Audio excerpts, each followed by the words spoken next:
열왕기하 16장입니다. 열왕기하 16장 1절 말씀.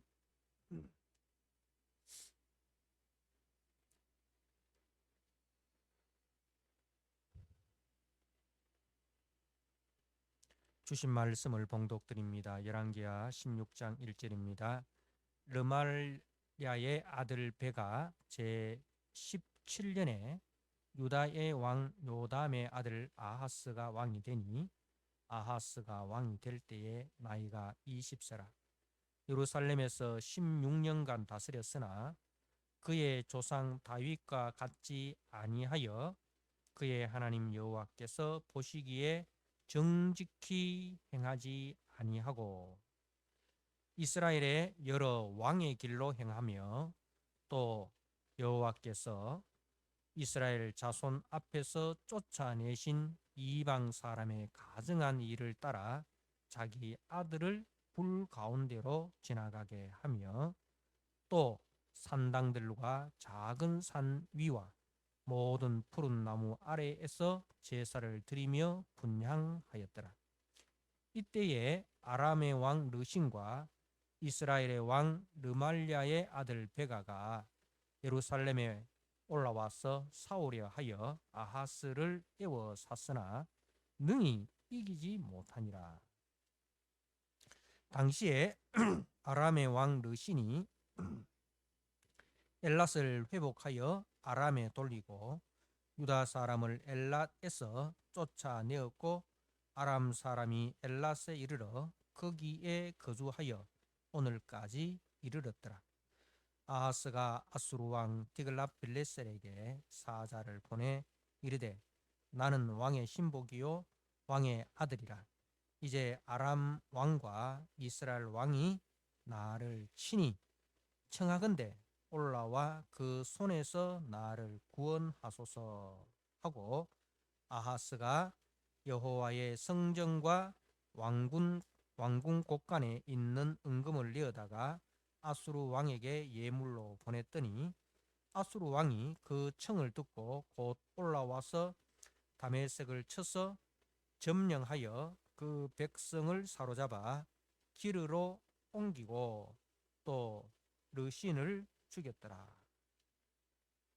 아하스 왕이 아수르의 왕 디글랏빌레셀을 만나러 다메섹에 갔다가 거기 있는 제단을 보고 아하스 왕이 그 제단의 모든 구조와 제도의 양식을 그려 제사장 우리야에게 보냈더니 아하스 왕이 다메섹에서 돌아오기 전에 제사장 우리야가 아하스 왕이 다메섹에서 보낸 대로 모두 행하여 제사장 우리야가 제단을 만든지라. 왕이 다메섹에서 돌아와 제단을 보고 제단 앞에 나아가 그 위에 제사를 드리되 자기의 번제물과 소제물을 불사르고 또 전제물을 붓고 수은제 짐승의 피를 제단에 뿌리고 또 여호와의 앞 곧 성전 앞에 있던 놋제단을 새 제단과 여호와의 성전 사이에서 옮겨다가 그 제단 북쪽에 그것을 두니라. 아하스 왕이 제사장 우리야에게 명령하여 이르되 아침 번제물과 저녁 소제물과 왕의 번제물과 그 소제물과 모든 국민의 번제물과 그 소제물과 전제물을 다 이 큰 제단 위에 불사르고 또 번제물의 피와 다른 제물의 피를 다 그 위에 뿌리라. 오직 놋제단은 내가 주께 여쭐 일에만 서게 하라 하매 제사장 우리야가 아하스 왕의 모든 명령대로 행하였더라. 아하스 왕이 물두멍 받침의 옆판을 떼내고 물두멍을 그 자리에서 옮기고 또 놋바다를 놋소 위에 내려다가 돌판 위에 그것을 두며 또 안식일에 쓰기 위하여 성전에 건축한 낭실과 왕이 밖에서 들어가는 낭실을 아수르 왕을 두려워하여 여호와의 성전에 옮겨 세웠더라. 아하스가 행한 그 남은 사적은 유다 왕 역대지략에 기록되지 아니하였느냐. 아하스가 그의 조상들과 함께 잠에 다윗성에 그 열조와 함께 장사되고 그의 아들 히스기야가 대신하여 왕이 되니라. 아멘.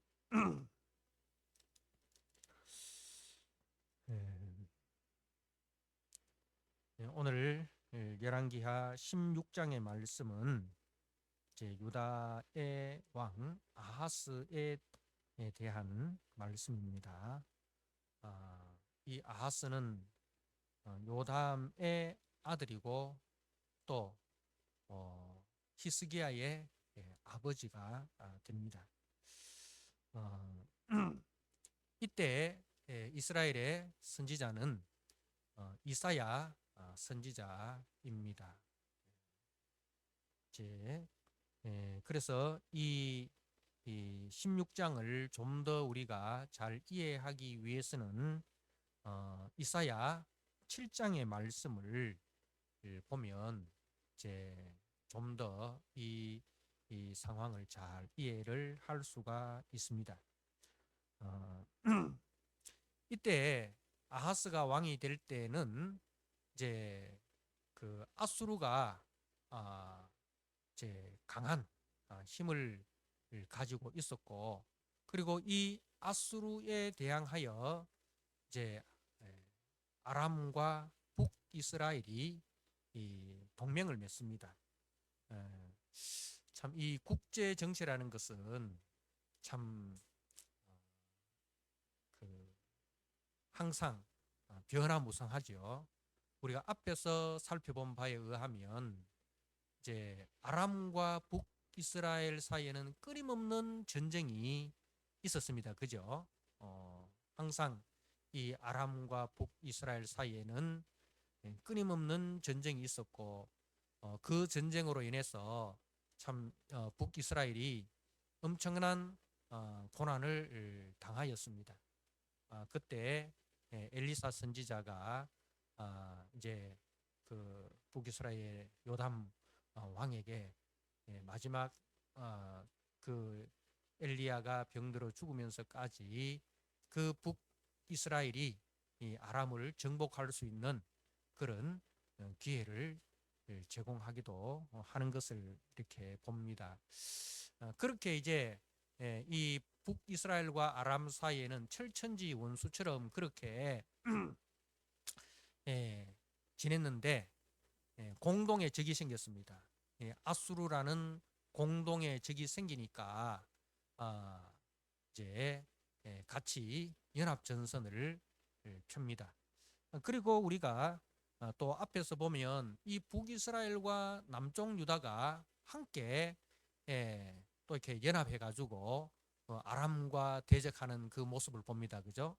그런데 이제는 그 예전에 동맹이었던 남북 왕국이 이제는 대결 구도가 되고, 옛날에 대결 구도였던 아람과 북이스라엘이 동맹의 관계가 되었습니다.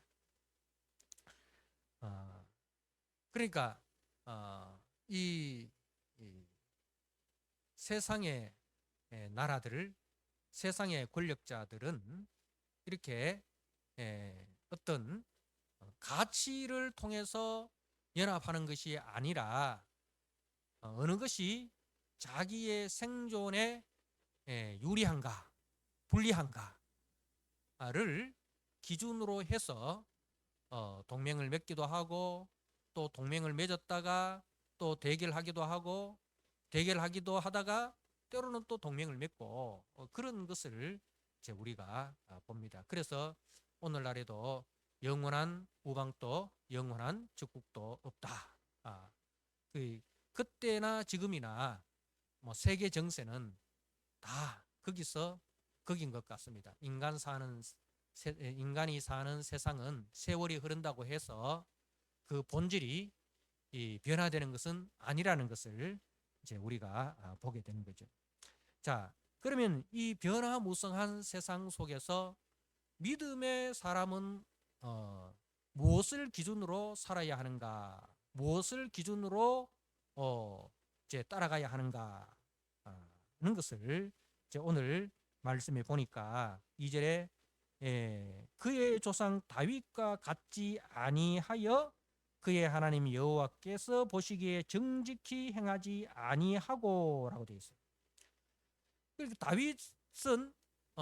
다윗이 하나님 앞에 완전 무결했다는 이야기는 아닙니다. 다윗도 하나님 앞에 범죄하기도 하고 실수하기도 하고 했지만 다윗은 우상 숭배를 한 적이 없습니다. 다윗의 장점은 다윗의 길이라는 것은 오직 하나님 중심으로 살았다는 겁니다. 하나님 앞에서 정직하고 하나님만 의지하는 하나님 중심의 삶을 산 사람인 거예요. 그래서 그의 조상 다윗과 같지 아니하였다는 것은 하나님 중심이 아니었다는 거예요. 그 아하스는 하나님 중심이 아니라 누구 중심? 자기 중심이었다는 거죠. 자기가 기준이 되고 하나님이 기준이 되지 아니하였습니다. 기준은 변함이 없어야 됩니다. 그죠? 이제 기준은 절대로 변하면 안 됩니다. 근데 기준이 변한다는 것은 그거는 기준이 될 수가 없는 거예요. 그래서 내가 기준이 되면 그 인생은 어떻게 되겠습니까? 바람이 불면 바람 부는 대로, 물결 치면 물결 치는 대로 이렇게 참 방향 없이 흔들리게 됩니다. 근데 하나님을 기준으로 삼는 사람은 바람이 불고 비가 와도 흔들리지 않습니다. 그래서 그의 조상 다윗과 같지 아니하여 그의 하나님 여호와께서 보시기에 정직히 행하지 아니하고, 그리고 3절에 이스라엘의 여러 왕의 길로 행하며, 이스라엘의 여러 왕이라는 것은 북이스라엘을 말하는 거예요. 북이스라엘의 여러 왕의 길은 여로보암의 길입니다. 북이스라엘의 초대 왕이었던 여로보암의 길로 행하였다. 여로보암의 길이라는 것은 철저하게 자기 중심이었다는 거예요. 여로보암은 이제 자기의 유익을 위해서 하나님도 이용하고 세상 방법도 이용하고 그렇게 자기의 유익을 위해서 하나님마저도 수단으로 삼는, 자신이 목적이고 하나님은 수단인 사람, 이게 이제 여로보암의 길, 이스라엘의 여러 왕의 길이라는 겁니다. 그래서 이제 우리는 항상 이 두 길 사이에 있습니다. 세상에 많은 길이 있지만 결국은 다윗의 길과 여로보암의 길, 두 길로 나누어집니다. 우리가 열왕기 이 상하를 계속 묵상하고 있지만은 그 사이에 보면 항상 다윗의 길로 행하는 사람은 하나님 보시기에 정직한 왕이고, 여로보암의 길로 행한 사람은 하나님 보시기에 악한 왕이었다. 이렇게 아주 간단 명료하게 평가하고 있습니다. 그 사람이 이 왕이 되었을 때 국민 소득이 몇만 불이 되었느냐, 그 사람이 왕이 되었을 때에 정치가 얼마나 안정되었느냐, 그 사람이 왕이 되었을 때 국토가 얼마나 확장되었느냐, 그것을 가지고 하나님은 평가하는 게 아니에요. 하나님의 평가 기준은 다윗의 길로 행하였는가, 여로보암의 길로 행하였는가, 이것으로 하나님은 평가하시고 선한 왕이다, 악한 왕이다, 그렇게 평가를 하십니다. 자, 이제 이 5절 말씀에 아람의 왕 르신과 이스라엘 왕 르마엘라의 아들 베가가 예루살렘에 올라와서 싸우려 하여 이렇게 아하스를 에워쌌습니다. 자, 이 문제 앞에 아하스는 어떻게 대처했는가? 또 하나님께서는 어떻게 대처 방안을 가르쳐 주셨는가? 과연 아하스는 하나님의 대처 방안에 순종하였는가 하는 것을 우리가 잠시 생각해 보면, 이제 이때 등장하는 인물이 이사야 선지자입니다. 이사야 선지자가 이사야서 7장에 임마누엘이라는 말씀이 나오잖아요. 그죠? 우리가 성탄절 되면 꼭 한 번씩 들어보는 말씀이 이 말씀인데, 이제 그러니까 그 하나님께서 네가 어떤 그 표적을 구할지라도 내가 다 들어줄게. 그 말씀이죠.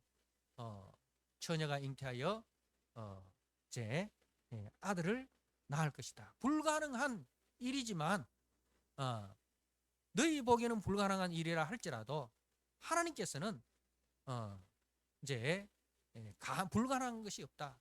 그러니까 하나님을 전적으로 의지하고 하나님을 신뢰하고 하나님께 복종하라는 것이죠. 자, 그런데 이제 이 아하스가 나는 하나님 앞에 징조를 구하지 않겠습니다. 경건을 가장한 불신앙을 말하는 거죠. 겉으로 보면 굉장히 경건한 척 같은데 실질적으로는 하나님을 의지하지 않는 불신앙의 모습을 보입니다. 그래서 이사야를 통해서 말씀하시는 여호와의 해결 방안을 거부하고 이제 눈에 보이기에 힘 있는, 자기 눈에 보이기에 힘 있는 아수르를 의지합니다. 그 아수르를 데려오기 위해서 엄청난 대가를 지불하죠.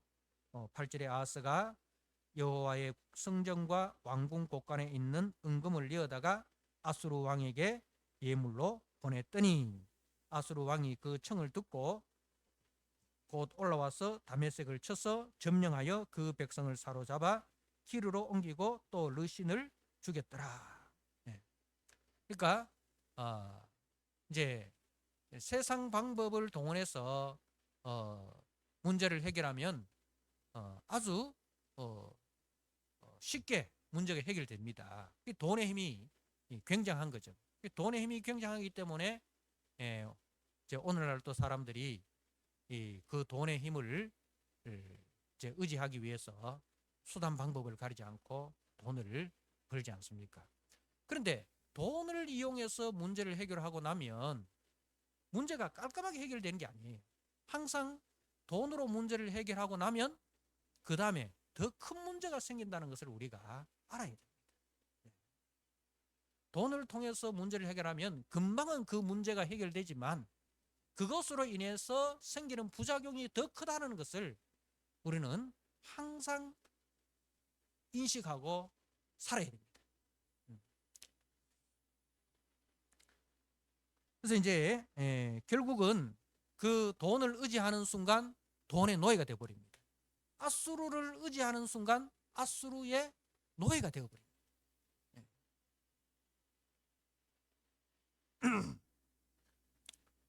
그래서 이제 10절에 아하스 왕이 아수르의 왕 디글랏빌레셀을 만나러 다메섹에 갔다가 거기에 있는 제단을 보고 아하스 왕이 그 제단의 모든 구조와 제도의 양식을 그려 제사장 우리아에게 보냈더니 아하스 왕이 다메섹에서 돌아오기 전에 제사장 우리아가 아하스 왕이 다메섹에서 보낸 대로 모두 행하여 제사장 우리아가 제단을 만든지라 라고 되어 있어요.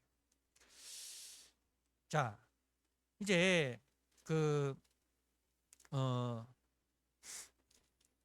아하스 왕이 문제가 해결되자 다메섹에 주둔하고 있는 그 아수르 왕을 찾아 갑니다. 거기서 이제 그 아수르가 섬기는 신전을 보게 되죠. 물론 이 다메섹은 아람 나라의 수도였지만 이제 아수르에 의해서 아람이 이제 정복되고 거기에 이제 아수르 왕이 주둔하면서 거기에 신전을 세웠던 것 같습니다. 그 신전의 화려함과 크기에 압도되어 가지고 이제 이 아하스가 그것을 본다는 거죠. 모방하는 거죠. 그러니까 고대의 전쟁은 신들의 전쟁이라고 생각했습니다. 저 나라가 섬기는 신과 우리나라가 섬기는 신이 누가 더 세냐, 그렇게 생각을 한 거죠. 그래서 아수르가 섬기는 신이 더 강한 신이다는 그 생각을 가지고 그 신전을 흉내를 낸 것입니다. 그런데 거기에 제사장 우리아라는 사람이 있는데, 이 제사장 우리아는 이사야서 8장에 보면 8장 2절에 내가 진실한 제사장 우리아, 이렇게 이제 우리아를 진실한 제사장이라고 소개를 하고 있습니다. 그런데 그 진실한 제사장 우리아가 어떻게 변질되어 버립니까? 왕이 이방 신전의 모형을 이제 설계도를 주니까 그 설계도대로 즉시 이 수행을 하는 것을 우리가 보게 됩니다. 우리가 그 앞에 우시아가 그 왕이 되었을 때에 이제 승승장구하다가 이제 성전에 가서 그 분향단에 제사장만 할 수 있는 분향을 하려고 했을 때에 그때 제사장들이 그것을 막아서지 않습니까? 목숨을 걸고 왕이라 할지라도 그 왕위에 계신 하나님 앞에서 자신들이 받은 사명을 기억하고 그 일을 막았습니다. 그게 진정한 제사장의 사명이죠. 하나님의 제사장이니까. 그런데 이 우시아는 처음에는 진실한 제사장 우리아라고 이제 소개되었을 때는 하나님 앞에 진실한 제사장이었는데, 그런데 이제는 하나님 앞에서가 아니라 자신의 생존을 위해서 제사장 직을 생존의 도구로, 수단으로 사용을 하고 있습니다. 왕이 그렇게 명령했다 할지라도 그렇게 하면 안 됩니다라고 목숨을 걸고 그것을 성전을 지켜야 되는데, 왕이 돌아오기 전에 이제 왕이 다메섹에서 돌아오기 전에 제사장 우리아가 아하스 왕이 다메섹에서 보낸 대로 모두 행하여 제사장 우리아가 제단을 만든지라. 그러니까 신속 정확하게 수행을 하였다는 말씀이죠. 자, 그리고 이제 왕이 다메섹에서 돌아와서 그 위에 제사를 드리는데, 제 14절에 보니까 그 놋제단을 새 제단과 여호와의 성전 사이에서 옮겨다가 그 제단 북쪽에 그것을 두니라. 그렇게 하고 또 17절에 보니까 아하스 왕이 물두멍 받침대 옆판을 떼어내고 물두멍을 그 자리에서 옮기고, 그렇게 이야기를 합니다. 근데 이 성전은 하나님께서 모세를 통해서 주신 식양대로 그렇게 만들었습니다. 그죠? 이것은 장차 오실 그리스도에 대한 예표고 그림자입니다. 그러니까 이 성전은 복음의 기능을 하는 거죠. 우리가 죄를 범하였을 때에 율법을 통해서 그 죄를 깨닫고 어디로 갑니까? 성전으로 가서 제사를 드림으로 그 죄가 용서되어지는, 그러니까 복음의 기능을 하는 거예요. 그러니까 이제 이 놋제단을 옮기고 물두멍을 옮긴다는 것은 복음을 변질시키는 거죠. 이 놋제단과 번제단은 놋제단, 다른 말로 번제단이라 하죠. 그리스도의 십자가의 예표입니다. 물두멍은 그리스도의 피로 죄 씻음을 받음을 이제 그 말씀하고 있습니다. 그러니까 이것을 옮긴다는 것은 복음을 변질시키는 거예요.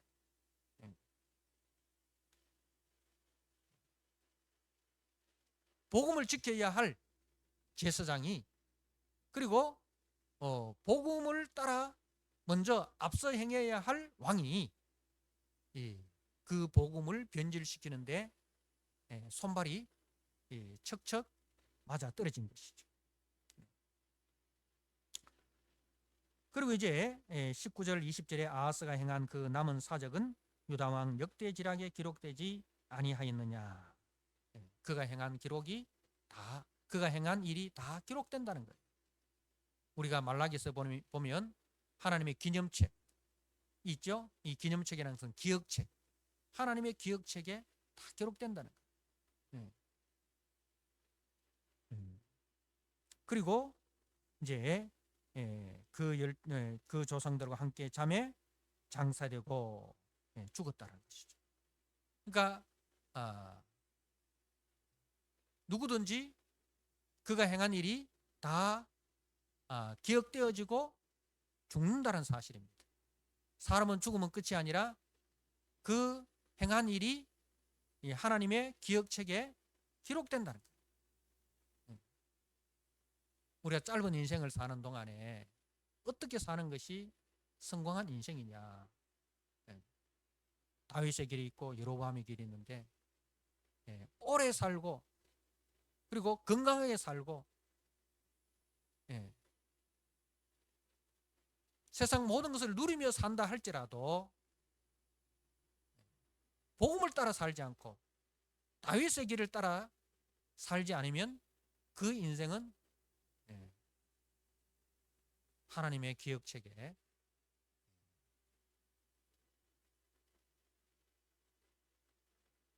어떻게 기록되겠습니까? 오늘 말씀에 있는 대로 그의 조상 다윗과 같이 아니하여 그의 하나님 여호와께서 보시기에 정직히 행하지 아니하고 이렇게 기록된다는 거예요. 사랑하는 성도 여러분, 이 아하스는 성공과 번영을 위해서 복음의 순수성을 버리고 세상의 가치관을 따라간 왕이었습니다. 그리고 제사장 우리아는 그 왕과 함께 동조하였습니다. 교회와 성도는 세상의 영광을 위해서 복음을 변질시키는 그런 자들에 대항하여서 복음을 수호하기 위하여 하나님의 영광을 위하여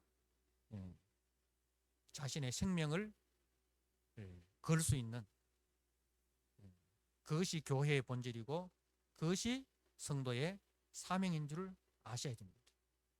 우리는 세상의 영광을 구하기 위해서 사는 자가 아니라 하나님의 영광을 구하기 위해서 사는 자임을 꼭 기억하시고 아하스와 같이 보이는 세상 속에서 어떻게 하면 살아남을까 그 고민하지 마시고 보이는 세상 속에서 어떻게 하면 하나님 마음에 합당한 삶을 살까 그것이 우리의 고민이 되고 그것이 우리의 기도의 제목이 되고 그것이 우리의 삶의 기준이 되는 저와 여러분 되시기를 주님의 이름으로 부탁드립니다.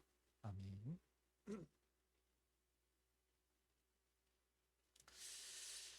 하나님 아버지, 오늘 아하스 왕의 삶을 저희들이 살펴보았습니다. 다윗의 길로 행하지 아니하고 북이스라엘의 여러 왕의 길, 여로보암의 길로 행하였다 라고 성경이 기록하고 있습니다. 눈에 보이는 문제 앞에서 그 문제의 해결 방안을 하나님께서 선지자 이사야를 통하여 말씀해 주셨지만 그러나 그 하나님의 말씀을 거역하고 하나님을 불신하고 눈에 보이는 앗수르에게 돈의 힘을 빌어서 그 앗수르의 힘을 빌어 문제를 해결하였습니다. 하나님 아버지, 이 모습이 보통 신앙생활을 하는 사람들의 모습처럼 보여집니다.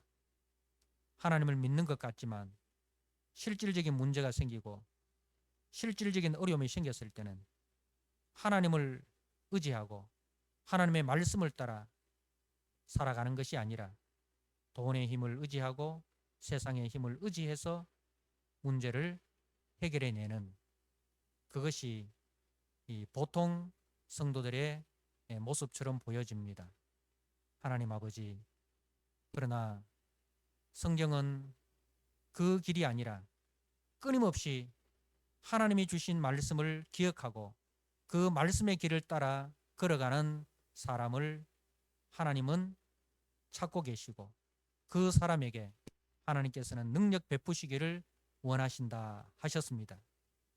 하나님 아버지, 우리 모든 성도들 이 땅을 살아갈 때에 항상 기준이 내가 아니고 세상이 아니고 기준이 하나님이 되게 해주시고 말씀이 기준이 되게 하여 주옵소서. 그리하여 그 하나님 붙들고 그 말씀 붙들고 힘들고 어렵지만은 그 길을 걸어가는, 그래서 하나님 앞에 다윗의 길로 행한 선한 사람이었다고, 정직한 사람이었다고 그렇게 기억되어지고 그렇게 기록되어지는 우리 믿음의 성도들 다 될 수 있도록 주님 은혜를 베풀어 주옵소서. 예수님께 하신 이름으로 감사하며 기도드리옵나이다. 아멘.